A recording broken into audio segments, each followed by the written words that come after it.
व्रत त्योहार कथा subscribe this channel, press the bell icon. जय माता दी। आप सभी का हमारे YouTube चैनल पे बहुत बहुत स्वागत है। आइए आज सुनते हैं श्रावण मास में शनिवार के दिन शनिदेव की कथा। शनिदेव सभी प्रकार के सुख और समृद्धि को प्रदान करने वाले। तो आइए सुनते हैं शनिवार शनिदेव की कथा। तो बोलिए प्रेम से शनिदेव महाराज की जय। बहुत समय पहले की बात है कि एक समय सभी नवग्रहों में सूर्य, चंद्र, मंगल, बुध और बृहस्पति, शुक्र, शनि, राहु और केतु में विवाद छिड़ गया कि इनमें से सबसे बड़ा कौन है। सभी आपस में लड़ने लगे और कोई निर्णय न होने पर देवराज इंद्र के पास निर्णय कराने के लिए पहुंचे। इंद्र इससे घबरा गए और इस निर्णय को देने में अपनी असमर्थता जताई, परंतु उन्होंने कहा कि इस समय पृथ्वी पर राजा विक्रमादित्य हैं, जो कि अति न्यायप्रिय हैं। वे ही इसका निर्णय कर सकते हैं। सभी ग्रह एक साथ राजा विक्रमादित्य के पास पहुंचे और अपना विवाद बताया, साथ ही निर्णय लेने के लिए कहा। राजा इस समस्या से अति चिंतित हो उठे, क्योंकि वे जानते थे कि जिस किसी को भी छोटा बताया जाएगा वही कुपित हो उठेगा। तब राजा को एक उपाय सूझा। उन्होंने स्वर्ण, रजत, काश्य, पीतल, सीसा, रांगा, जस्ता, अभ्रक और लौह से 9 सिंहासन बनवाए और उन्हें इस क्रम में रख दिया गया। फिर उन सबसे निवेदन किया गया कि आप सभी अपने अपने सिंहासन पर स्थान ग्रहण करें। जो अंतिम सिंहासन पर बैठेगा वही सबसे छोटा कहलाएगा। इस अनुसार लौह सिंहासन सबसे बाद में होने के कारण शनिदेव सबसे बाद में बैठे, तो वही सबसे छोटे कहलाए। उन्होंने सोचा कि राजा ने यह जानबूझकर किया है। उन्होंने कुपित होकर राजा से कहा कि राजा, तू मुझे नहीं जानता। सूर्य एक राशि में 1 महीना, चंद्रमा 2.25 महीना 2 दिन, मंगल 1.5 महीना, बृहस्पति 13 महीने व बुध और शुक्र 1-1 महीने विचरण करते हैं, परंतु मैं 2.5 से 7.5 साल तक रहता हूँ। बड़े बड़ों का मैंने विनाश किया। श्री राम की 7.5 आने पर उन्हें वनवास को जाना पड़ा। रावण की आने पर उसकी लंका को बंदरों की सेना से परास्त होना पड़ा। अब तुम सावधान रहना। ऐसा कहकर कुपित होते हुए शनिदेव वहाँ से चले गए। अन्य देवता भी खुशी खुशी अपने घर चले गए। कुछ समय बाद राजा की 7.5 तब शनिदेव घोड़ों के सौदागर बनकर वहां आए। उनके साथ कई बढ़िया घोड़े थे। राजा ने यह समाचार सुन अपने अश्वपाल को अच्छे घोड़े खरीदने की आज्ञा दी। उसने कई अच्छे घोड़े खरीदे वह एवं सर्वोत्तम घोड़े को राजा को सवारी हेतु दे दिया।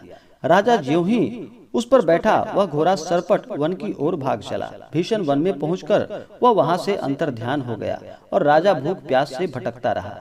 तब एक ग्वाले ने उसे पानी पिलाया। राजा ने प्रसन्न होकर उसे अपनी अंगूठी दे दी। वह अंगूठी देकर राजा नगर को चला गया और वहां अपना नाम उज्जैन निवासी विका बताया। वहां एक सेठ की दुकान में उसने जल इत्यादि पिया और कुछ विश्राम भी किया। भाग्यवश उस दिन सेठ की बड़ी बिक्री हुई। सेठ उसे खाना इत्यादि खिलाने के लिए खुश होकर अपने साथ अपने घर ले गया। वहां उसने एक खूंटी पर हार टंगा हुआ देखा, जिसे कि खूंटी निगल रही थी। थोड़ी देर में पूरा हार वहां से गायब हो गया। तब सेठ ने आने पर देखा कि हार अब गायब है। उसने समझा कि विका ने ही इसे चुराया है। उसने विका को कोतवाल के पास पकड़वा दिया। फिर राजा ने उसे भी चोर समझकर हाथ पैर उसका कटवा दिया। वह चौरंगिया बन गया और नगर के बाहर उसे फेंकवा दिया गया।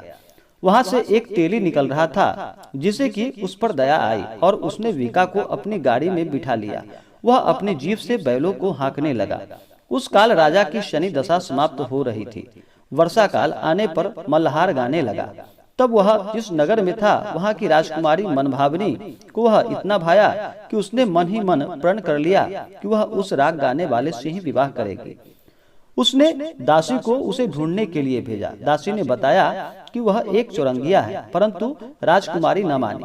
अगले ही दिन से उठते ही वह अनशन पर बैठ गई कि विवाह करेगी तो उसी से। उसे बहुत बार समझाने पर भी वह न मानी। तो राजा ने उस तेली को बुलावा भेजा और विवाह की तैयारी करने को कहा। फिर उसका विवाह राजकुमारी से हो गया। एक दिन सोते हुए स्वप्न में शनिदेव ने राजा से कहा कि राजन, देखा तुमने, मुझे छोटा बताकर कितना तुमने दुख झेला है। तब राजा ने उनसे क्षमा याचना मांगी और प्रार्थना की कि हे शनिदेव, जैसा दुख मुझे दिया है किसी और को ना देना। शनिदेव मान गए और कहा कि जो मेरी कथा और व्रत कहेगा या सुनेगा उसे मेरी दशा में कोई दुख ना होगा। जो नित्य मेरा ध्यान करेगा और चींटियों को आटा डालेगा उसके सारे मनोरथ पूर्ण होंगे। साथ ही राजा को हाथ पैर भी वापस दिए। प्रातः आंख खुलने पर राजकुमारी ने देखा तो वह आश्चर्यचकित रह गई। विका ने उसे बताया कि वह उज्जैन का राजा विक्रमादित्य है। सभी अत्यंत प्रसन्न हुए। सेठ ने जब सुना तो वह पैरों पर गिरकर क्षमा याचना करने लगा। राजा ने कहा कि वह तो शनि देव का कोप था, इसमें किसी का कोई दोष नहीं। सेठ ने फिर भी निवेदन किया कि मुझे शांति तभी मिलेगी जब आप मेरे घर चलकर भोजन ग्रहण करेंगे।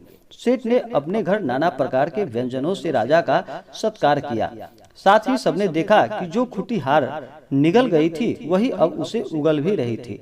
सेठ ने अनेक मोहरे देकर राजा का धन्यवाद किया और अपनी कन्या श्री कंबरी से पानी ग्रहण का निवेदन किया। राजा ने सहर्ष स्वीकार कर लिया। कुछ समय पश्चात राजा अपनी दोनों रानियों मनभावनी और श्री कंबरी को सभी उपहार सहित लेकर उज्जैन नगरी को चले गए। वहाँ पुरवासियों ने सीमा पर ही उनका स्वागत किया। सारे नगर में दीपमाला हुई। वह सबने खुशी मनाई।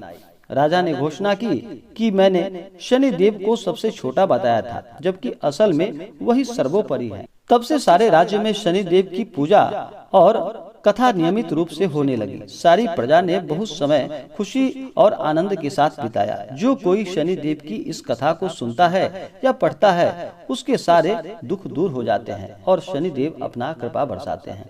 तो बोलिए प्रेम से शनिदेव महाराज की जय।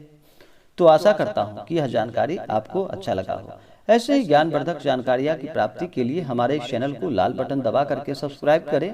साथ में बेल आइकन घंटी दबाएं ताकि मेरे वीडियो का नोटिफिकेशन आपको समय से मिलता रहे। जय माता दी। धन्यवाद।